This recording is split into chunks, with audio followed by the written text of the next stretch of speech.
So, ayan, hello everyone. So, ayan, nagmamas tayo ngayon, no? Kasi, lumalabas na naman yung ka-phone. Tingnan nyo yung mata ko, ayan. Tsaka yung ilong ko kumakati.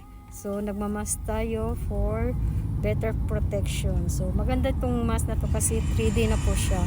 So, ano po siya, breathable. Oh, ayan, diba? So, nagpapalit din ito sa ating mukha, no? Yung mask. So, liliit yung mukha nyo nito. Oh, diba? Bili na rin kayo. Charot. So, mask muna tayo for better protection ng ating mukha at saka yung ating ilong. Kumakati din yung ilong ko. So, lumalabas na yung mga ka-phone. So, magmamask tayo na. So, ang ganda ng thinking ngayon, mga langgok, mga dudson.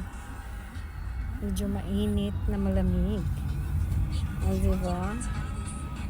So, lumalabas tayo ngayon. So, kailangan mag-mask. May iba't ibang kulay nito. Very attractive yung mask.